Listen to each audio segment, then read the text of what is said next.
வணக்கம் தோழர்களே.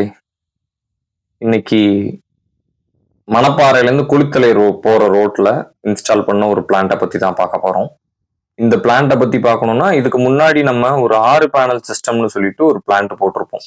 வெறும் எம்சிபி சுவிட்ச் மட்டும் வச்சு கண்ட்ரோலர்ஸ் எதுவுமே இல்லாம இன்பில்ட் கண்ட்ரோலர் மாடல் ஒரு 6 பேனல்ல 340 வாட்ஸ் பேனல் 6ல நம்ம ஒரு 300 அடிக்கு வேலை செய்யற மாதிரி ஒரு பம்ப் எல்லாம் இன்ஸ்டால் பண்ணிட்டு வந்துட்டு இருந்தோம்.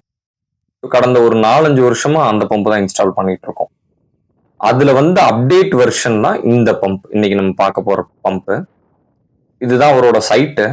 கிட்டத்தட்ட வந்து பாத்தீங்கன்னா ஒரு மாட்டு கொட்டாய் வச்சிருக்காரு, நல்ல லென்த் வித் வந்து ஒரு 20 ஃபீட் வரைக்கும் இருக்கும். இதுல இன்ஸ்டால் பண்ணி கொடுக்க முடியுமா அப்படின்னு அவர் கேட்டிருந்தாரு. ஸோ இது சைட் விசிட்டிங் பண்ணப்ப எடுத்த வீடியோ.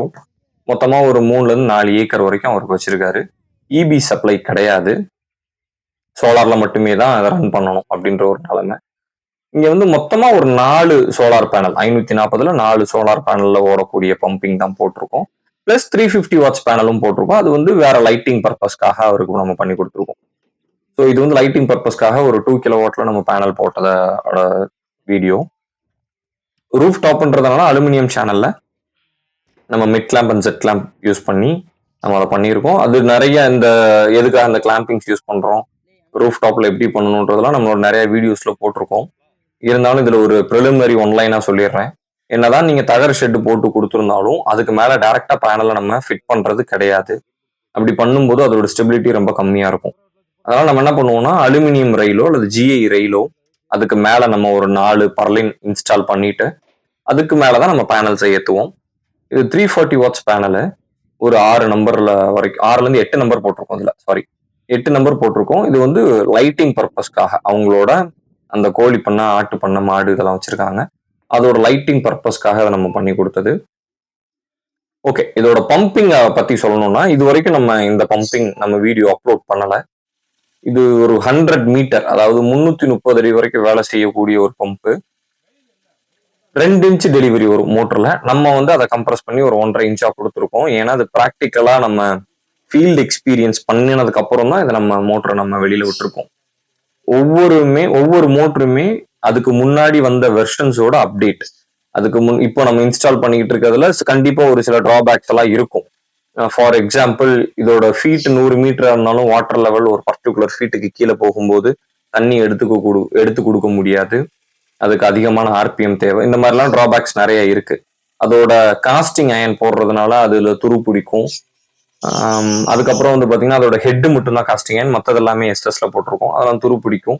ஸோ அதோட பில்டு குவாலிட்டி ஒவ்வொரு இதையுமே எப்படி நம்ம மென்ஷன் பண்ணுவோம்னா அந்த எஸ்எஸ் மெட்டீரியலோட திக்னஸை ஜிஎஸ்எம் அப்படின்ற வேர்டிங்ஸ்ல நம்ம மென்ஷன் பண்ணுவோம். இதுக்கு முன்னாடி பண்ண மோட்டோஸோட ஜிஎஸ்எம்லாம் 280, 240, 260 ஜிஎஸ்எம்ல வந்துட்டு இருந்தது. இப்போ வர்ற மோட்டார்ஸ்லாம் ஒரு 304 அப்படின்ற ஒரு ஜிஎஸ்எம்ல வந்துட்டு இருக்கு எஸ்எஸ்ஓட திக்னஸ். அது போக இந்த மோட்டரை பத்தி சொல்லணும் அப்படின்னா ரொம்ப லோ ரேடியேஷன்லயுமே நல்ல அற்புதமான தண்ணி எடுத்து கொடுத்துட்டு இருந்துச்சு. இதுல வந்து 2 இன்ச்சு மோட்டரை நம்ம 1.5 இன்ச்சு டெலிவரியா நம்ம கன்வெர்ட் பண்ணியிருக்கோம். நான் 2 இன்ச்சுன்னு மென்ஷன் பண்றது அதோட அவுட்புட் மவுத். நல்ல கிளைமேட் ரொம்ப லோவா இருக்கு, ஆனா ப்ரெஷரை பாத்தீங்கன்னா தெரியும், கிட்டத்தட்ட ஒரு 3 அடி தள்ளி விழுந்துட்டு இருக்கு. அதுக்கு இந்த மோட்ரு தான் காரணம் அப்படின்னு சொல்லி நான் ஏமாத்த விரும்பல. இவங்களோட ஈல்டு முக்கியமான காரணம். இவங்களுக்கு ஈல்டு வந்து பாத்தீங்கன்னா ஒரு 100-110 அடிக்கு கீழேயே தண்ணி போகல. அதனால வந்து பாத்தீங்கன்னா ஒரு கம்மியான ஆர்பிஎம் இருக்கும் போதே தண்ணி டெலிவரி அதிகமா எடுத்து கொடுத்துரும். சில பேர்லாம் நினைச்சிட்டு இருப்பாங்க இந்த சோலாரோட பவர்லயும் இந்த மோட்டரோட பவர்லயும் தான் ரொம்ப மழை பெஞ்சாலுமே தண்ணி வந்துட்டு இருக்கு அப்படின்னு நினைச்சிட்டு இருப்பாங்க. அப்படிதான் மார்க்கெட்டிங்கும் போயிட்டு இருக்கு இன்னைக்கு நிலைமைக்கு. நாங்க அப்படி சொல்ல விரும்பல. அதாவது ஒவ்வொரு ரேடியேஷனுக்கு ஏத்த மாதிரியும் கிளைமேட்டுக்கு ஏத்த மாதிரியும் மோட்டரோட ஸ்பீடு அட்ஜஸ்ட் ஆகும். உதாரணத்துக்கு நல்ல வெயில் அடிக்கும் போது ஒரு மோட்டர் 4000 ஆர்பிஎம்ல சுத்துது அப்படின்னா கொஞ்சம் மோடம் போட்டுச்சு இல்ல இந்த மாதிரியான இப்ப நீங்க பாக்கலாம் மழை பெஞ்சு ஓஞ்சிருக்கு.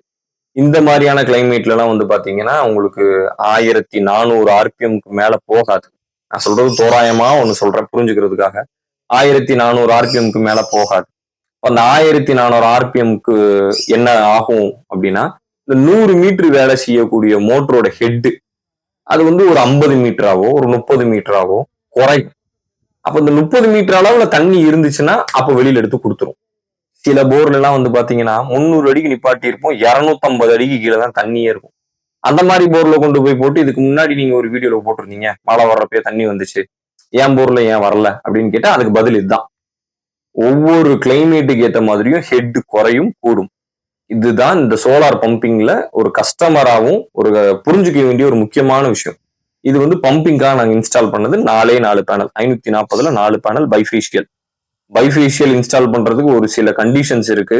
நிறைய பேர் எங்க கிட்ட கேட்கறது most advanced technology highest efficiency panel bifacial நீங்க போட்டு கொடுங்க அப்படின்னு கேட்பாங்க.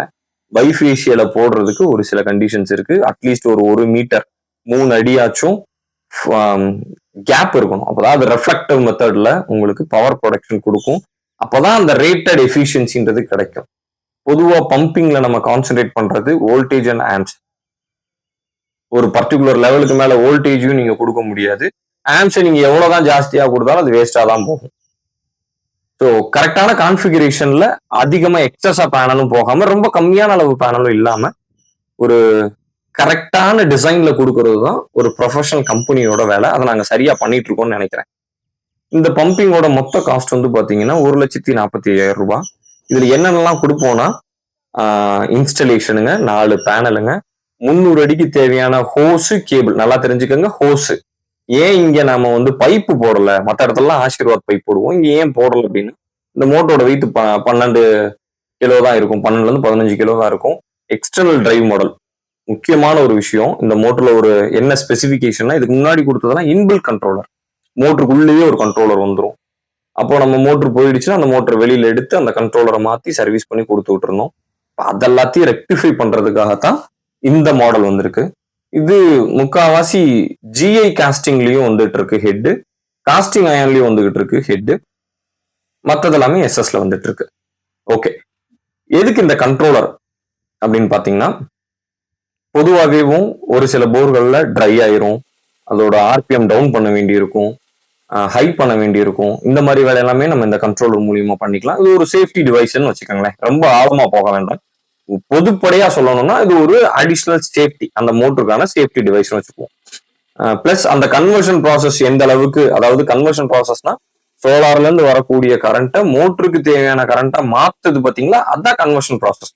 அது எந்த அளவுக்கு நல்லபடியா செஞ்சு கொடுக்குது, பேனல்ல முழுமையா எப்படி உபயோகப்படுத்திக்குது அப்படின்றத பொறுத்துதான் ஒவ்வொரு கண்ட்ரோலரோட அந்த எஃபிஷியன்சி மாறும். இந்த கண்ட்ரோலரை பொறுத்த வரைக்கும் வந்து பாத்தீங்கன்னா ரொம்ப நல்லாவே கன்வர்ஷன் பண்ணி கொடுக்குது. பெரிய அளவுல பவர் லாஸ் இல்லை. ஒரு சோலார்ல இருந்து வர்ற கரண்ட்டை அந்த மோட்டருக்கு தேவையான கரண்டா மாற்றும் போது ஒரு சில பவர் எல்லாம் கம்மி ஆகும். அதுதான் சேதாரம் செய்கூலி, இந்த சேதாரம் சொல்லுவாங்க இல்லையா, அந்த மாதிரி கம்மியாகும். இது இந்த கண்ட்ரோலர்ல முடிஞ்ச அளவுக்கு கம்மியாவே இருக்கு. மழை பெஞ்சுக்கிட்டு இருக்கும்போது எடுத்த வீடியோ இது. இதுக்கு மோட்ரு பேனல் எவ்வளவு எஃபிஷியன்சியா போட்டாலும் போர் எங்களுக்கு சப்போர்ட் பண்ணி கொடுத்ததுனால இந்த டெலிவரி எடுக்க முடிஞ்சிச்சு. ஸோ அந்த கண்ட்ரோலரையும் இப்போ நான் வீடியோல கொடுக்குறேன். இதுதான் அந்த எக்ஸ்டர்னல் கண்ட்ரோலர். இப்போ நீங்க பாத்தீங்கன்னா தெரிஞ்சிருக்கும்.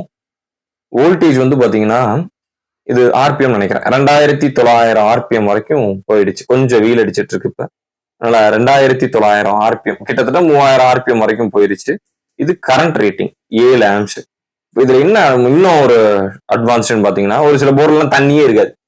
1.5 இன்ச்ல 2 இன்ச் தண்ணி எடுத்து கொடுத்துட்டு இருப்போம். மணிக்கு 10,000 லிட்டர் வந்துட்டு இருக்கும். போர்ல பாத்தீங்கன்னா ஒரு 6,000 லிட்டர் தான் ஈல்டே இருக்கும். அந்த மாதிரி இடத்துல நம்ம ஆர்பிஎம் டவுன் பண்ணிக்கலாம், ஜாஸ்தி பண்ணிக்கலாம். ட்ரை ரன் ஆகாது, அதாவது எம்டியா தண்ணி இல்லாம மோட்டர் ஓடாது. எல்லா விஷயத்தையுமே இந்த டிரைவ் மூலியமா நம்ம கண்ட்ரோல் பண்ணிக்கலாம். ஸோ இதுக்கு முன்னாடி பல பிளான்ட்டுகள் நம்ம இன்ஸ்டால் பண்ணியிருக்கோம் இந்த 300 அடிக்கேவும். அதுல வந்து இருக்கிற மோஸ்ட் அட்வான்ஸ்டு மெத்தடு. ஸோ கொஞ்சம் கொஞ்சமா இந்த மோட்டரை பத்தின டீடைல்ஸ் அடுத்தடுத்த வீடியோஸ்ல நான் உங்களுக்கு கொடுக்க போறேன். ஏன்னா நிறைய மோட்டார்ஸ் இதை இன்ஸ்டால் பண்ண ஆரம்பிச்சிட்டோம். நிறைய மோட்டார்ஸ் இன்ஸ்டால் பண்ணி அதுல வந்த ஃபீட்பேக்கை தான் இதை வீடியோவாவே நான் போட்டிருக்கேன்.